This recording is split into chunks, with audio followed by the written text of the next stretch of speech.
Hey, it is your buddy, Peace and Harmony with you here today. Much love going out to all the beautiful, empowered harmonizers. We are zooming in and focusing in on a great viewer question, and that is really sort of the narcissist high. Why do they seem to be just so elevated and sort of escape responsibility and leave others with a state of confusion, lack of clarity? Number one, and namely, feeling hurt, or really on the full spectrum of emotions that we really sort of tease and tweeze out here, is to understand it's a different sort of relationship experience than you might encounter on the day-to-day. So these people who are narcissistic, who have basically a sense for insatiable need for power, meaning over others, meaning being able to be a causative factors and sort of pulling the strings one way or another for others, gives them a high, a dopamine hit, a feeling of elation, an ego boost. I mean, their ego on their head is about 80 pounds and they just strut, and they seem so alluring. They have it so together. They can seem like leaders. They can light up a room. They can be so funny. It's like being around a happiness drug. I mean, you just feel like you're drinking the bubbly when you're around them. They have a way with people. They push people's buttons. But these buttons in the beginning are feelings of pleasure, which is called the love bombing. So they sort of seduce you and trap you in. Basically, just like talons forked in the ground. I mean, you're done, sir. You're done, girl. And I find there's a more incidence of men really who are coming, and I feel that that's really more kind of on the tipping point towards the more severe and psychopathic relationship, and then the injury that comes from a psychopathic high, meaning, and that's even further. I mean, these people have a real sensitivity to dopamine. So when they want something, they're like fully on. Testosterone, men and women, is raging. Their dopamine in a psychopath is 5 times greater, more sensitive, meaning it feels so much better to them when they do this high risk behavior, which is generally where they swerve out of the lines with people, with things, with what they say, with what they carve out for themselves in a group, in a workplace, in a school setting, in a family setting. These people are like magnet to steel, meaning they can have people suck up to them right away very quickly.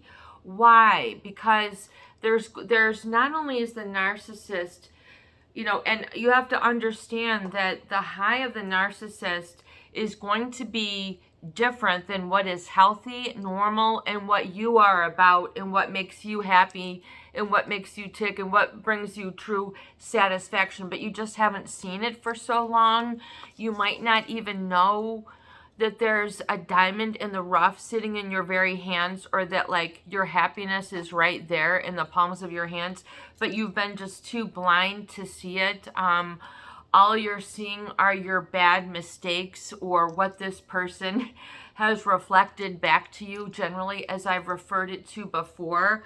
When a narcissist is on their high, meaning it can be aggression, it can be expressed as rage, yelling, sweating, throwing things, slamming things, whatever it is that they getting super moody, the passive aggressive stuff, leaving a mess, ignoring you, acting like you aren't there, walking right by you and not looking at you, or just kind of exalting themselves while they're calling you a mere pittance. And they do this, and it gives them an ego psych. It gives them a boost. These people are egomaniacs. So if you, in other words, they're really if you can figure out like a spectrum, of like hot and cold or heavy and light, or people's characteristics, there's a really wide spectrum. And so where there's always sort of like the bell curve, which means, we're taught in college, it's going to be a bell curve, which meaning most people are going to fit like in the middle, sort of like a Liberty Bell. They're going to be, sort of your 75-80% are going to be in this range, but your narcissists and psychopaths, they're sort of on the atypical, abnormal. And so you might, even though apparently in the beginning, oh, this is a match, this is a forever relationship, we both make each other, I thought this, I thought that. So there's a delusion that takes place when the ego maniac is sort of on their run and sort of blaming you and shaming you. And when we get into the fine teasing out, and the real problematic is the debasement. It's debasing means it's not just to sort of like scold somebody or discipline a child. No, get away, or whatever types of verbal or emotional aggression, physical aggression.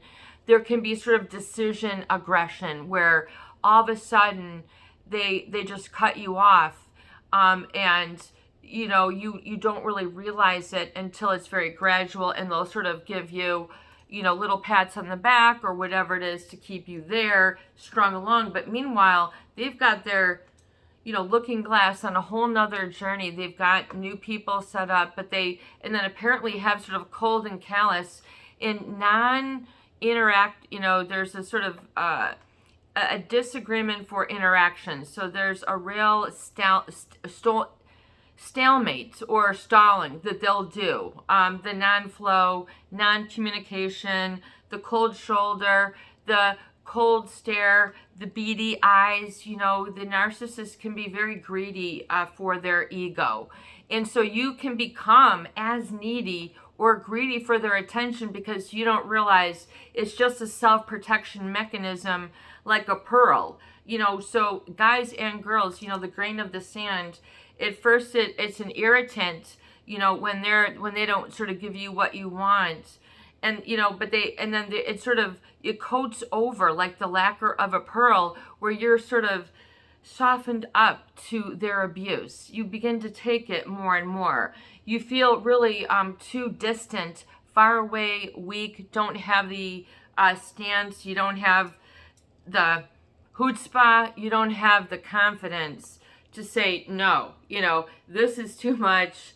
All of these allegations, or what when their ego is raging out of control, usually there's sort of an interplay then of damage to others, which is part of their sort of getting away with things. Like, in other words, just because I'm this, I should get away with that. That doesn't fly. That's like discriminating you on a bias and what we call basically targeting. So it gives them a high.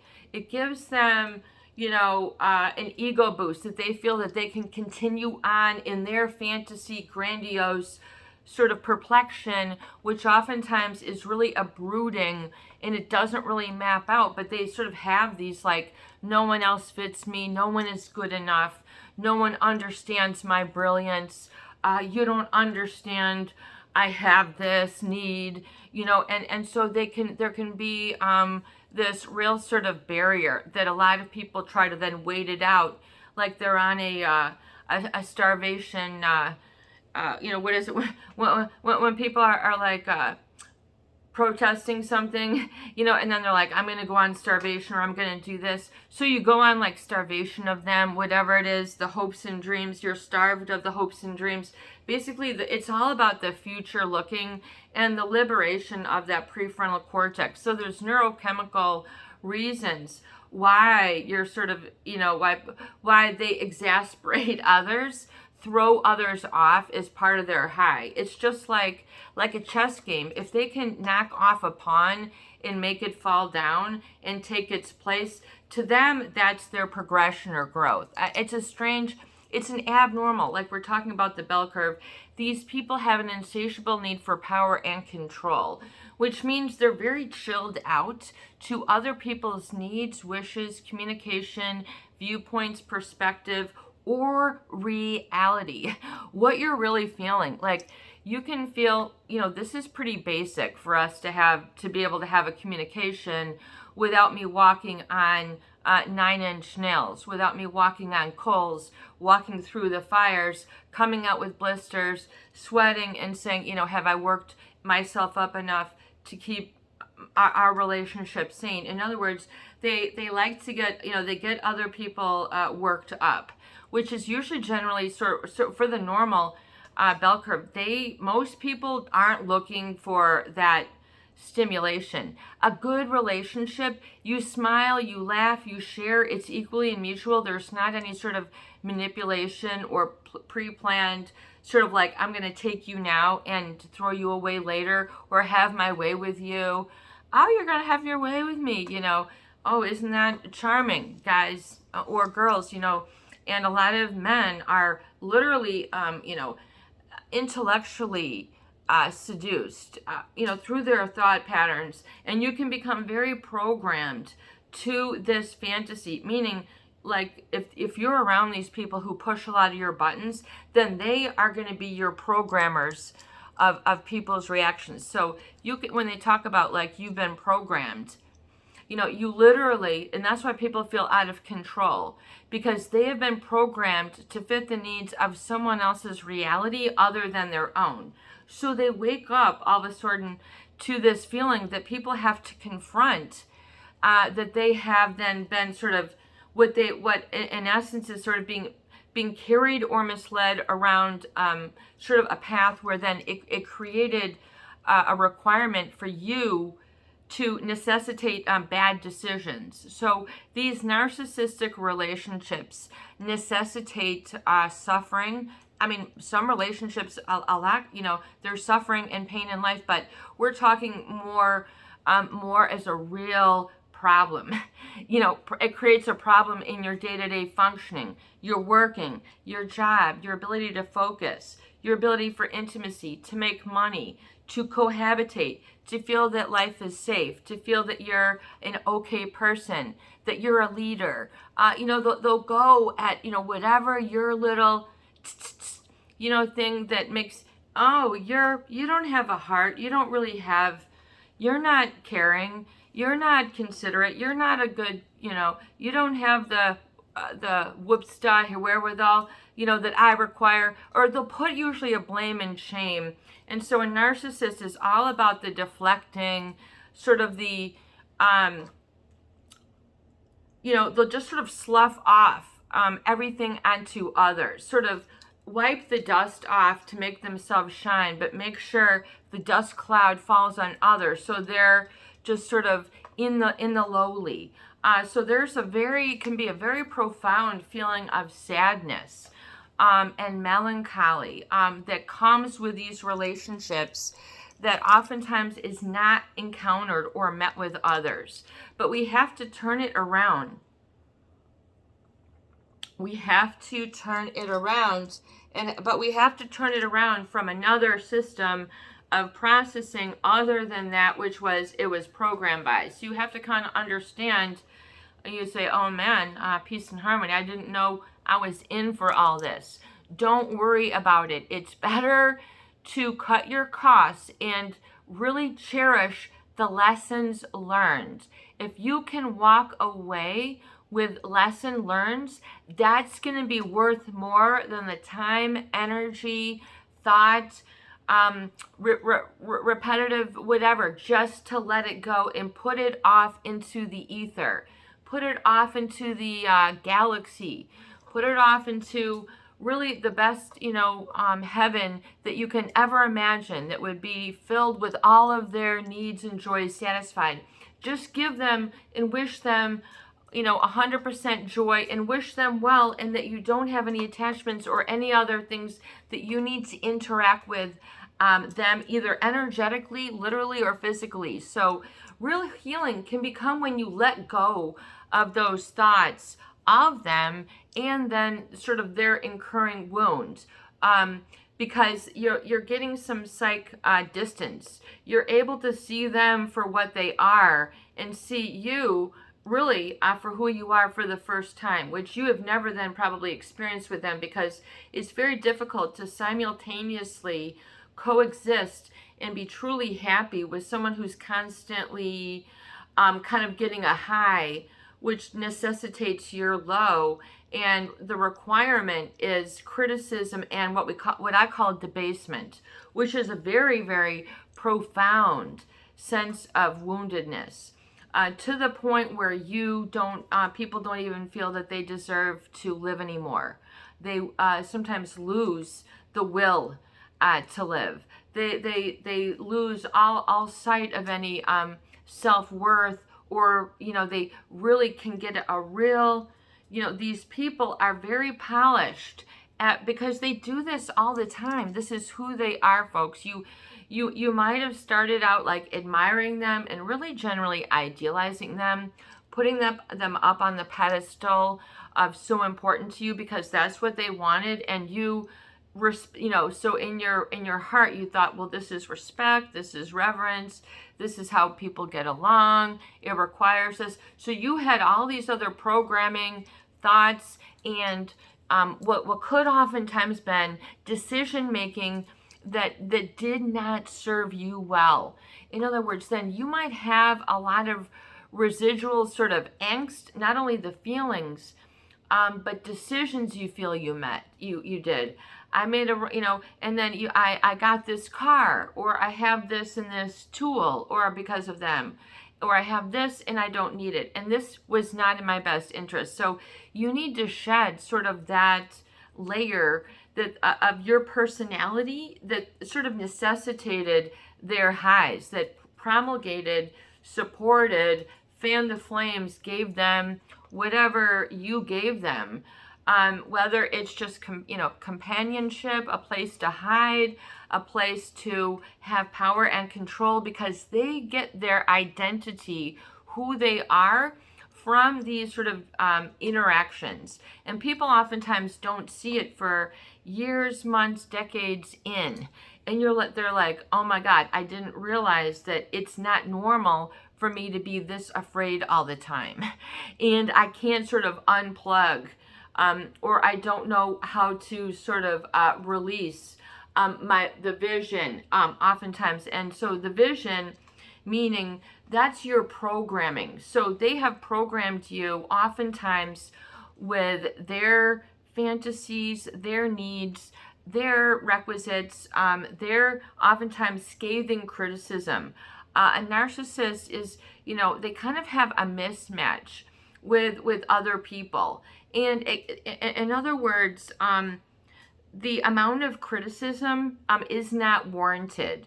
They give excessive criticism, excessive judgment. They want to be looked up to. So these people might be real, like business owners and things like that. Like they might, or be, people who are in high levels in companies and sort of, don't have a problem with mistreating people. In other words, they begin to see things very objectively, coldly, but for their bottom line, and as a really just, and causes sort of a disbelief and sort of, really just sort of an aghast, a state of emotional shock when you sort of kind of are realizing, which is a great sign, even though it's very scary, you're beginning to see. And oftentimes it's very difficult to confront, especially if you had made bad decisions and you have a lot of things around, be it phone numbers, pictures, dishes that you ate with them, anything that they gave you, anything that you've saved that you think about yourself that they said to you. And then but your identity can be that intertwined with them. We call that enmeshment. But people then sort of, when they realize that, hey, you're enduring a little bit too much suffering here, and it's okay to say something is wrong, even if they don't hear you, validate it. For them, they're in their ego high. For them, they're on ANX9 planet N1 squared, and they're just, they're on some other sort of platitude, which you don't necessitate sort of going to do anything. So they kind of create this addiction, which can then be sort of a very bad addiction to failure, which then can sort of transform or transmute or become uh, self-injury, self-destructive habits or behaviors, addictions, consuming too much alcohol, consuming too much food, consuming too much negative thoughts, doing something in excess, and you're like, why am I, doing this? And it's not really appropriate. It's not serving you well. It's not helping you. But it's, people then can become so wrought with this conditioning, which they have internalized. It is basically what we call imprinted, on you. So you have to understand these little bit of terms to understand where you are in the whole play out of things when a narcissist is getting their high at your expense, yelling at you, just complete disregard, repeating things over and over again. Really? So you didn't get this fixed? I thought you were going to get this fixed. You didn't get this fixed? You mean to tell me you didn't get this, working, and you had time? And then they'll give you a scowl. I mean, they'll exude sort of a chemical, toxic, sort of asphyxiation, emotional, that it'll just sort of paralyze you neurologically and within your nervous system itself, your somatic nervous system, your central nervous system, which controls like your heart rate, your breathing, your eyes, so instead of your eyes being like open and curious and safe, your eyes will begin to mimic them.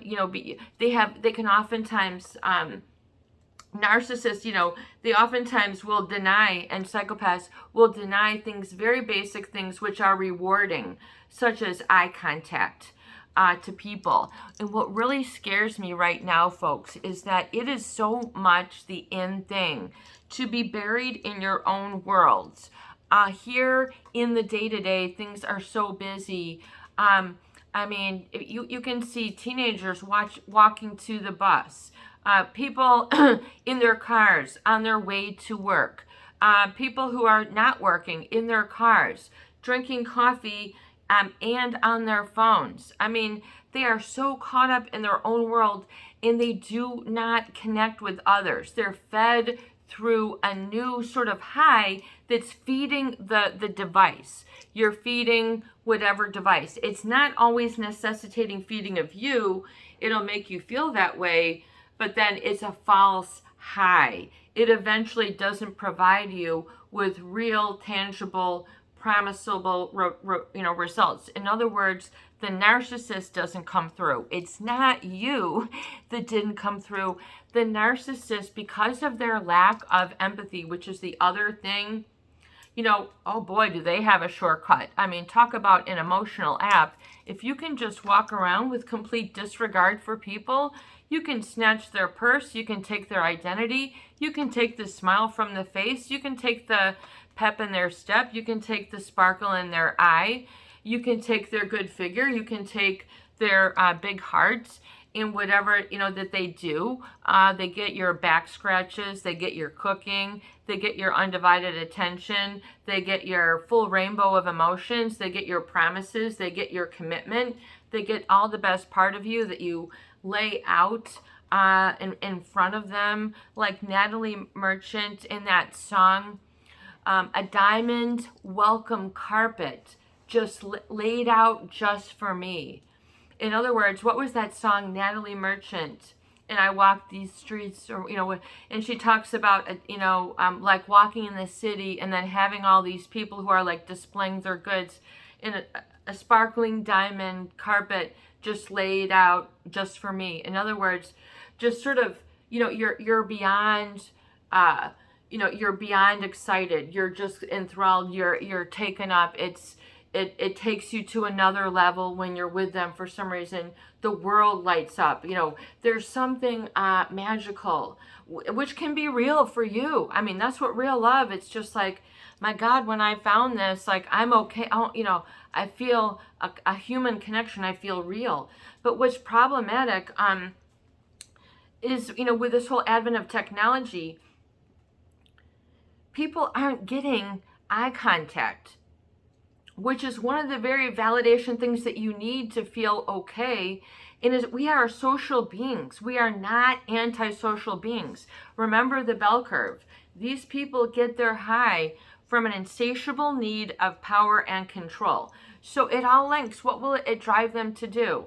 It'll drive them to lie to people. It'll drive them to be cruel.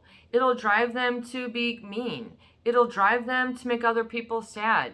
It'll drive them to discount other people and completely not mirror back what you've given to them. In other words, you're hand in hand skipping through the tulips. Next thing you know, you're being treated like a stranger, someone that they don't really need to deal with right now. I don't have time for you. Sort of treatment, debasement. So the action or process or reducing the quality or value of something. Oh my God, talk about painful. Talk about a painful emotion that oftentimes is the byproduct, is the resultant feeling when it comes to the sort of more grave, difficult to get yourself out of emotions. Where literally it's like you're in you feel just like you're almost in a thrown into a wedge, way down that you can't get up and nobody can see you down there, and it's just because they're so narrow-minded, you feel that you've just been sort of put into, like a 12-inch or 12-foot abyss, and you're just sort of there, and you're just sort of looking up and like, how do I get back to just being happy and just living life normally? Like people become so separate from themselves during this. In other words, in psychology, it's just that external locus of control. So there's a spectrum of that. So you need to learn to reduce the suffering when you've sort of been the player in the production of a narcissist high, either in the positive or the negative. Man, talk about feeling used, abused, kicked in the gut, slammed on the locker.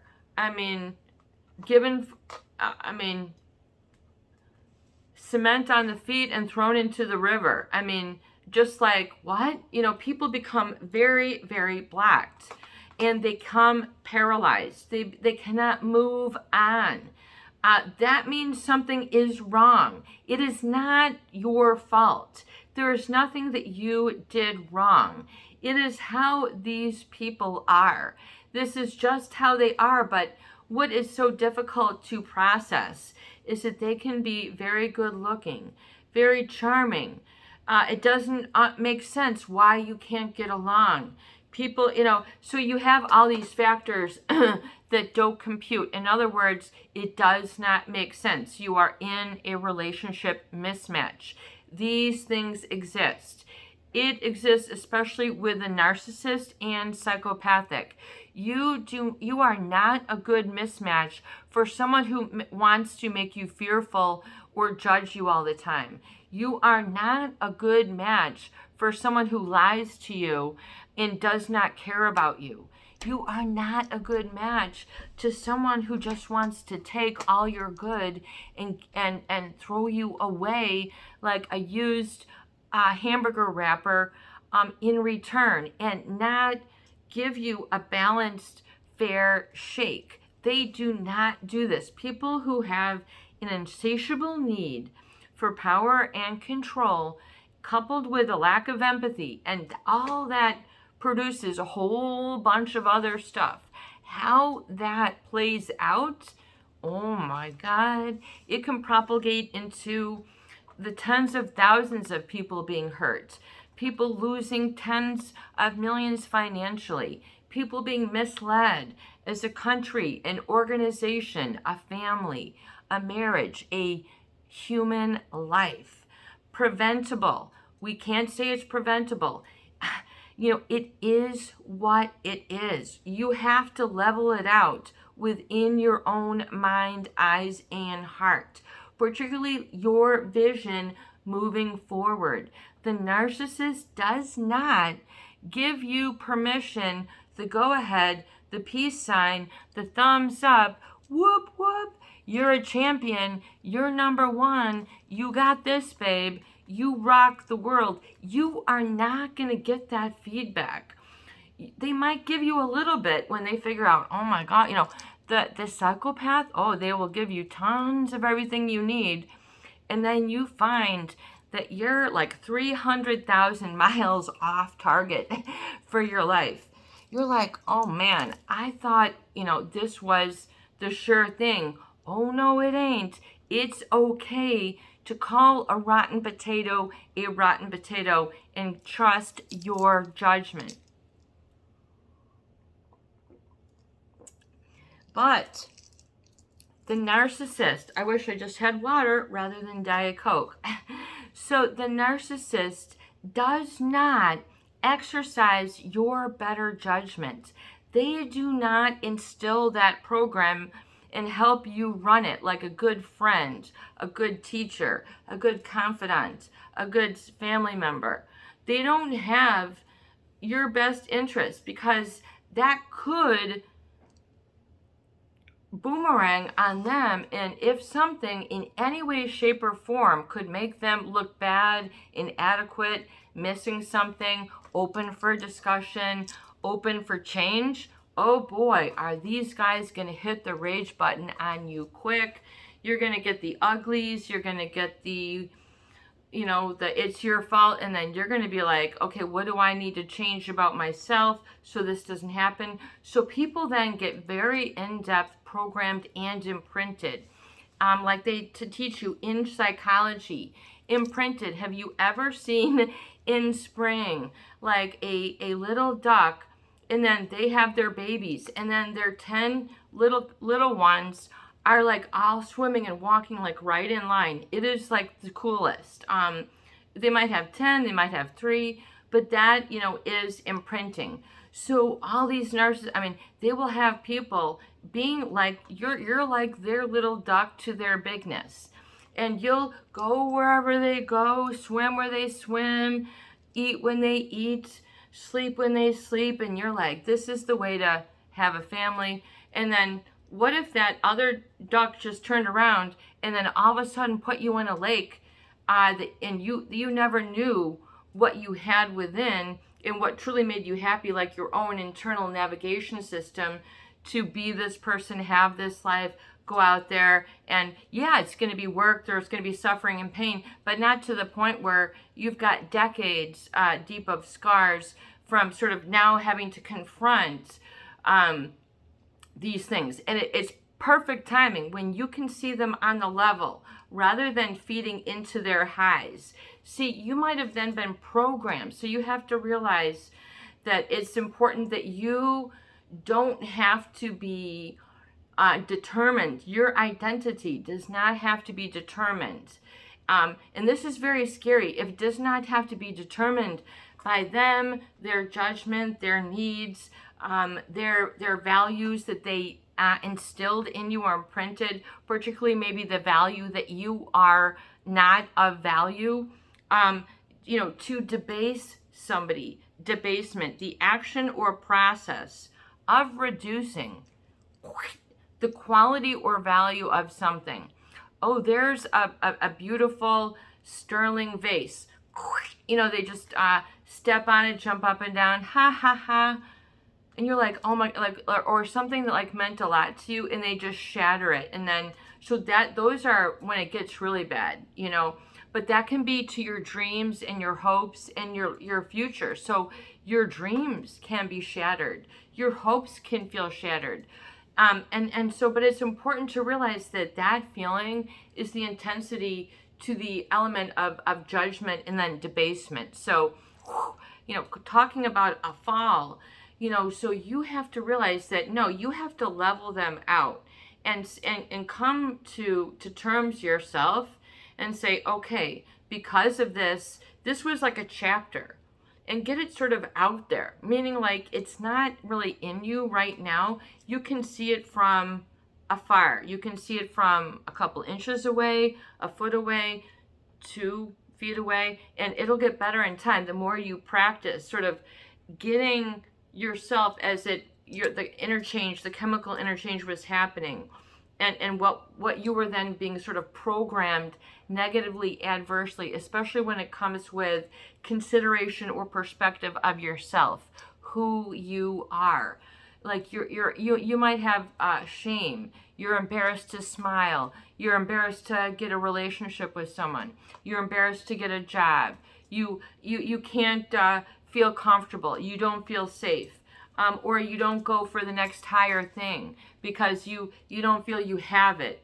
You don't give yourself credit where credit is due because you're so used to being programmed to saying no credit is due to you. So you can't even imagine or dream and look for your future and become like a master manifester and have a happy life and allow life to carry you through the good that it is, so you can begin to kind of go out there and experience. Experience can be right out your door. It can be 3 miles from you. It might be 1,000 miles. Maybe you need to go to Thailand, Mexico, Tahiti, Wisconsin, Nevada, Minnesota, Canada. Where do you get some perspective on this? So so part of the relationship is the programming to used to always be supporting others and then denigrating the self. So it's like a bad combo. It's like a bad drink. It's like a kamikaze drink. Yeah, mix me up one of those kamikazes where I always support everybody else. Support the bartender, but ruin your insides. Come back and just have addiction and have dependency rather than independence in your life. So it's to understand that they will keep you dependent on them so that they can kind of pull you back months, weeks, days, or years later. Hey, they're going to call you, text you. Hey, are you ... okay? Just wanted to know, they'll have a flash of, something in their mind. And then if you're in that right opportune moment feeling really, hey, maybe we could reconnect. No, don't entertain those fallacious thoughts. Begin to realize that those people truly can rob you of some of the most really important things in your life, which is kind of being able to come to sort of an acceptance and a joy in life. In other words, where you can be pleased through certain things just by being alive. Like, in other words, you don't have to be combative. Just not being combative might be, and not having sort of that those sort of values that weren't a good match for you, but that elevated them, that weren't a good match. So, but they couldn't give you what you need. They just couldn't. So you can't bash them. You can't bash yourself. You just have to go, okay, wow, I can see it now. And then getting it distant and saying, hey, guess what? I don't have to debase myself or feel that way during the time of the day. And I'm going to sort of understand then I want to then liberate my free will as a person who has value, who has importance, who is growing, and who is going places, seeing things, experiencing more, nurturing the senses. So realizing these people are caustic. This, as you know, and we're going to go for maybe about an hour. But I want you to, how do you identify, like, if their highs are toxic to others? So it might be good for them, but not good for you. And that is your whoop, whoop. You have to go, that is not good for me, and get excited. You need to turn around that excitement and go, whoop, that is not good for me, man. Ugh, that is gross. I'm no longer attracted to that lifestyle, those lies, that extremity. That doesn't make me feel good. I'm not going to be misled, and I have values of my own, and I'm excited just to lose the burden. Caustic, to able to burn or corrode organic tissue by chemical action. These people are or sarcastic in a scathing and bitter way. These, if you are with one of those narcissists who always makes you the butt of the jokes, oh, you dummy, oh, you poo-poo, oh, you little whatever, runt, whatever they call you, you dum-dum, or, you poo-poo, or whatever, they'll call you what are they going to call you? They might, oh God, are to be sarcastic in a scathing and bitter way. The players were making caustic comments, meaning cutting, biting. Okay, a cutting remark, meaning you can literally physically feel it in your organic tissue. Okay, I'm talking about like nonverbal behavior. I'm talking about your nonverbal sensitivities. When you go, oh man, even though I don't know why, I just don't feel good about that person, but and then being able to acknowledge it. But oftentimes with a narcissist, part of their enthrallment is that they are going to hide the red flags, so you will doubt yourself, and they will, part of the problematic of their high, of this sort of corrosive part of, they can be corruptive of others. In fact, you might even hear these people say, I corrupted you. And so if you feel corrupted, I was made a bad person. That was not me. That's not who I like to be. That's not authentic. That's not sustainable. That doesn't bring me happiness. So the narcissist, they will never outgrow their childish way of life. You can still be a child, be playful, have fun, go and have great laughs and be spontaneous and playful and do all these things and experience joy and physical pleasure, intimacy, passion, all these different things of your senses, whether you just love being on a fast boat or living a great meal, having a great meal, or going to a new place and taking pictures. Realize that,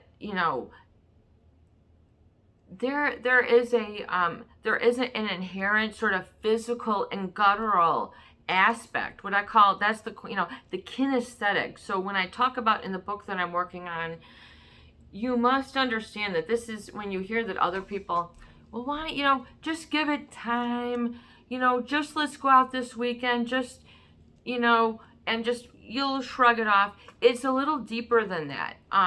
It's quite deep. And it can be heartbreaking, gut-wrenching, and not just like saying, oh, like that's gut-wrenching, like literally this is gut-wrenching to the point where I'm vomiting, crying, can't sleep, anxious, sweating, can't go places, fearing things, agoraphobia. I'm not doing things that used to make me pleasure. I just don't believe in myself. I'm not smiling anymore. I lost the pep in my step, the sparkle in my eye, the woof in my woof, whatever it is, and then so you feel this loss, in other words, and then people can't really put a finger on it because it's this existential sort of place. And so in the privacy of these videos, realize that feeling I feel when you're around sort of this caustic, so realize that people have a chemistry. They have an energetic fields. And this is nothing for you to be scared about. This is just for something for you to be aware of. So to protect yourself, in other words, to be aware that there are people who you may not suspect of being mean or cruel or horrible or divorcing or any of these things, that it's difficult to sort of level them out because you're so used to being programmed. But you can do it. You can see them, and you can get out of that. You can get out of that seductive, erroneous thinking that they program, and confront, well, that I was required to make these decisions. That was your day to day. It's okay for you to eliminate the things in your environment, the things in your mind, the worries that you've been holding on to, like a permanent backpack. I mean, or a permanent fanny pack that you've clipped on. You're always got a clench in your gut. You could open up a butterfly museum. You'll have so many butterflies in your stomach, or you need to see so many specialists for your stomach because you can't figure out. It's the realizing of how your body has retained, held on, or processed this. So unbeknownst to yourself, it manifests as this and this outcome. So you can see and then come to terms with and just say, okay, I'm going to declutter, whether it's thoughts, things, routines, times, decision making. And number one, liberating sort of that free will to go and dream again. In other words, become better, to live better, to get your garden better, to get your weekend looking better, to be going and experiencing what you want. If you're kind of in the old habit, you might say, hey, I want to go out and sort of do this and this thing that brings me joy. And you might say, hey, I didn't realize that I really enjoy different culinary experiences, and I want to travel and just maybe 50 miles away and sort of let's check out this new place or something, sort of stretching your boundaries a little bit and getting your own free will without their eyes on you, without their beady, seedy eyes that are creating maybe beady, seedy eyes in you that you don't like the outcome. So it's okay for you to disagree. Previously, if you were to speak that, maybe you had your own needs that were disagreeable to them. You were then feeling as a disagreeable person. If you repeat that thought and feeling for hours, and hours become days, which become weekends, which can become a whole month and a whole season, and then can become kind of a whole year, and you can sort of really become sort of a version of yourself that you don't feel that really matches to what you feel you're about or what you're here to do or here to be, which the narcissist hasn't really discussed with you, that you were hoping. You have a lot of these sort of optimistic sort of the feelings that give you a high, but then we're sort of an ego boost to them for whatever reason. They need certain things.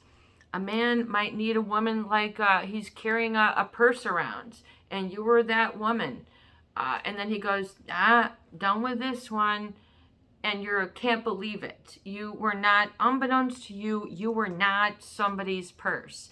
You are not somebody's object pawn that they can just kick, spit on, talk negatively about, give you dirty looks, treat you like dirt, which is, all these different things, but which you are people oftentimes are too afraid to look at what had actually happened and to see that and just say, whoa, and to get some real distance and sort of put that there and not have the same program or touch points to be triggered. In other words, and this will get better with time. In other words, a thought might flash up. Don't do the search. A thought might flash up. Don't check your this and that. Don't follow up. It'll overstimulate you and it'll make you feel powerless. And this, unfortunately, gets more severe with time. Not only for the narcissist do they become more narcissistic to the point where you're dropping your jaw and you're like, this guy really has 11 wives and he's 83 and he's still at it. And his wife is 40 years younger, and it's just, it'll boggle your mind. And you're going, man, I didn't want to go to this circus act. This is not really where I want to end up. It's time to get the pin, put it a new place in the map, guys. Not on the same programming that caught your eye, caught your heart, caught your wishes, caught your aspirations, caught your, and then created shame, guilt. And whether it's difficult for you to see or not, attachment, dependency, which is very difficult to see, but it's causing pain, and it elevates them. It gives them a rise. Most people do not get a rise by hurting other people, particularly myself included. That is not my goal, aim, or wish. Yours truly here is a vegetarian because I studied Gandhi, his experiments with truth, and ahimsa, nonviolence. I am not about aggression, hurting people, meanness, or particularly that of being caustic or debasing others. Debasing others, which means to relegate others to nothingness, unimportant. So, and it can be in a very difficult, what we call sort of an emotionally discordant type of way. In other words, their behavior doesn't match oftentimes what they say, do, or other treatment. So they'll give you something, and then they'll smack you up. They'll take you on an emotional beatdown. They won't be there. They won't give the commitment. There'll be a total disrespect, which is a really profound problem. When you have been on the butt end of that caustic personality and have lived in I am, like I am disrespectable. So in other words, in other words, they coat this. They sugarcoat it by giving you a sugar Pop-Tart. What are they giving you? A sugar drink, a sugar snack, a sugar look, And so, and the narcissist, not so much as the psychopath. So like a psychopath will tell you, sometimes if you're with a psychopath long enough, they'll just kind of tell you what they do. In other words, it's word salad. They're an enigma. That's how they really get a very profound sense of gaslighting and brainwashing, to where people are in a very caustic, emotional, chemical state where they feel a real horror, loss of control, terror. My life can't go on. I can't drive. I can't focus. I can't talk. I can't eat. I can't clean. And then they're in these other behaviors, which could be addictive and self-defeating. In other words, it's not natural for you to be self-destructive. I mean, you're not going to see, like animals in nature. They're gonna go and find food. They're gonna make a nice home. They're gonna tweet. They're gonna whoop. They're gonna do whatever. They're gonna sing their song. They're not gonna just have other, they're not. So what's very different is that they're an interspecies predator, which means they go against their own, which is in a very sort of, again, in that sort of outside of the bell curve way. They will tell you through the word salad, which gives them a high, which means they're not communicating with you. And what's really weird is they never really have. They haven't engaged you at your true I am of strength, power, and sort of the flow of something else within you, which shall become unnamed, which is positive.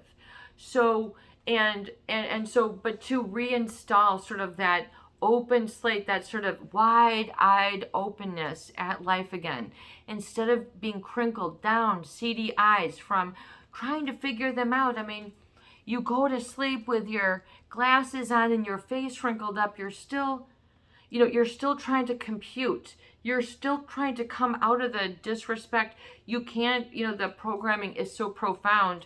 It's just having a life of its own. You have to get distance, get perspective, which is a real psychological, when you sort of really become not, you become not part of that interaction at all. You see something differently. It sort of wakes you up to your own wellness and their disturbance, which is cloaked as all sorts of other different things. And so the problem is with the narcissist and then the psychopath is what they show is called a lack of respect or courtesy, to insult, so they're always insultory, but they will mask it as just having a discussion, and then so, oh my gosh, and then people will become shut down. They become so hurt that they become numb, paralyzed, and they cannot function. And so it is very important to understand what the levels are, and to sort of emerge from the very, very lowest, and to say it is okay, literally, to go for the light and go forward within myself, to carry myself, my carriage with the different, which is that of respect, which is a different vibe and engagement within. It's an internal engagement that you must find, just like as if you're doing a stomach curl, waving your hand, straightening up your back. It's a way of carrying yourself with the knowledge that you have the value. Like you have, like a 2-ton gold nugget, like just within right here. And you're not going to just put that out there for any sort of scoundrel to chip on, hack out, take a hunk out of you away and say thank you for nothing, zip your fly in your pants and have a great one, and leave you going like, someone just lightened me of my self-value. Someone literally just robbed me of my I am. And people don't really understand that until certain things click. And to realize that that's what that means, that they have lightened you of your load, which is self-respect. So respect is an important feeling for you to understand. So a feeling is an energy in motion. So respect is a feeling of deep admiration for someone or something, elicited by their abilities, qualities, or achievement. A due regard for the feelings, wishes, rights, or traditions of others. So a due regard. Okay, so we're talking, what does this mean within you, each person? So a feeling of admiration. So respect is something for you to really focus on. Respect, particularly for yourself. Okay, over here, for your respect of self. This is something that generally they will not give you, but it'll have the appearance as of it. It will have the appearance of it. So the psychopath is very adept at concealing their motives, their intentions, their agenda, who they are, who they aren't, what they have, what they don't have, their history, their future, where they're going, what their social is, who their true partners are, who their true family is. I mean, they are all over the map, to the point that you can't comprehend that another human being. So in other words, if you've ever seen, like, let's just say Dr. Stephen Hawkins, a profound, brilliant visionary, intelligent, um, physicist confined to the wheelchair, and he has cerebral palsy, but his mind, for heaven's sakes, talk about figuring some things out. I mean, he's very well respected. But his body, has that, but so you can see his disability, and then you can also see his achievement, and for that you might have some respect, knowing the work that it took, what that guy has to endure on the day to day, what he might face, how long he stayed on something. So, but but with a narcissist, they have this disorder, but you don't see it right when you walk. There is no wheelchair. They're not walking with crutches. They don't have something on their face that says, I'm gonna do this and this, and I'm gonna cheat, I'm gonna lie, I'm gonna mistreat you, I'm gonna betray, I'm gonna try to take you back, I'm gonna try to win you over, I'm gonna use you as a pawn, as an object for my reasons only. Even though they know it's not what you want, they'll make it appear as if they are that. So they become the metamorphosis for the exact that you need, and they'll create an addiction, and people will be like, oh my God, like, this has got to be the best, we're living this, whatever, and then you're on this neurochemical high, which is really, you don't realize it, it's their high. It's their high, and they're just going, he, ha, ha, I'm respectfully disrespecting you. So it's one of those things that just does not, you cannot simultaneously do that. But they'll say these little snippets that make you go, oh my God, like, this person's whatever, and you'll then become intertwined, enmeshed, particularly living in a state of disrespect and rewarding acts of self-disrespect. So hurting oneself, damaging one's reputation, ignoring one's values, ignoring the fact that their sarcasm has been biting and scathing. Yeah, they make fun of your mama, your dad, your car, your blankie, whatever they calling out for you, they're going to make fun of it. They're going to, and then sort of the demeaning. And then you think, well, they obviously don't think that low of me. They're my romantic partner. And it's just like, well, this is how these people work. They kind of consume others. Really. And so most people cannot compute that this exists. So just like maybe it's hard for you to compute that maybe like Dr. Stephen Hawkins, who has cerebral palsy, such severe disease, could be so, brilliant. Likewise, you can't believe that such a person, could be so cruel, plotting, calculated, just completely with a devoid of conscience, which meaning they don't have any tinge of guilt, remorse, pain, angst, fear. And so they think that this propels them to do and engage in high-risk behavior that gives them this what they live for. Basically, this is their job. This is what they do. So a lot of people then, you just have to let that go. And realize then, it's better to realize how these people sort of lure you in, the flash, the whatever. What was it? So it's important to say, oh wow, man, I got caught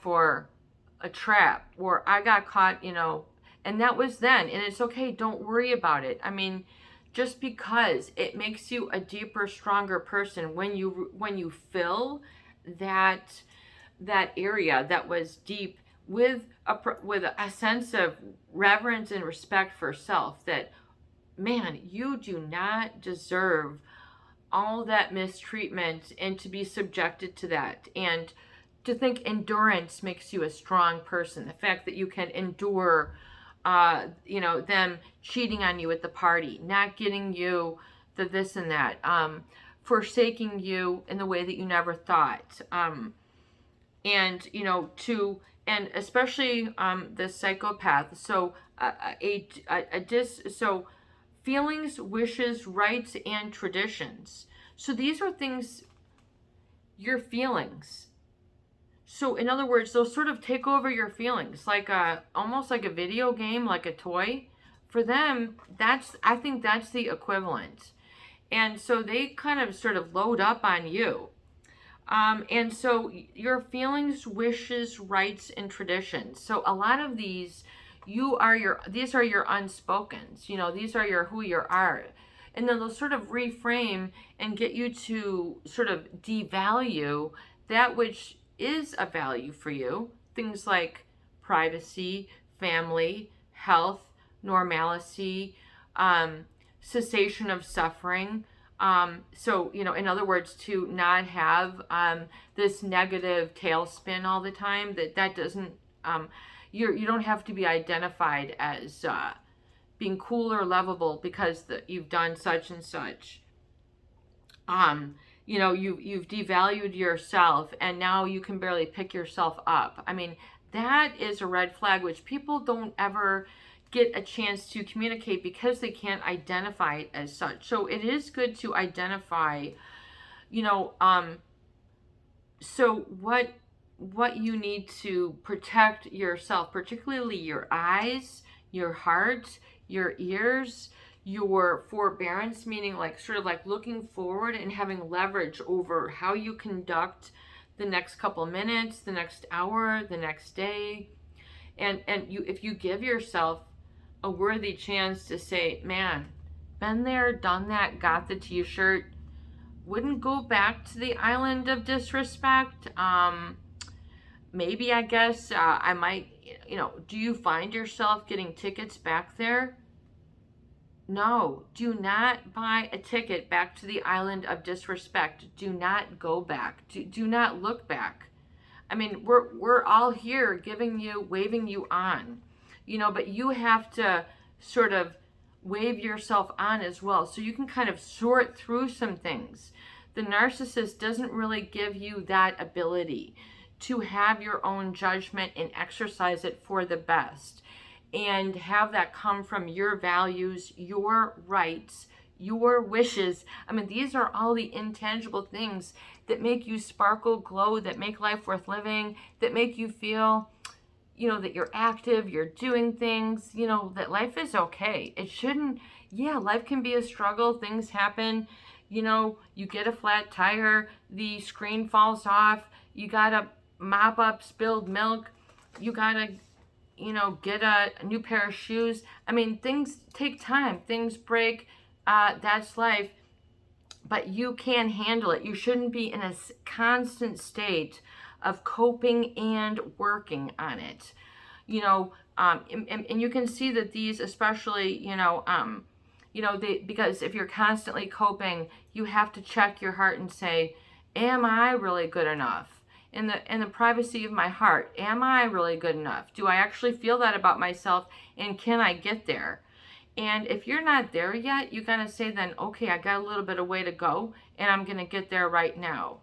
Do I accept myself the way that I am, with my feet this shape, my knees this way, my arms, everything, my hair? Do I, with everything? And can you?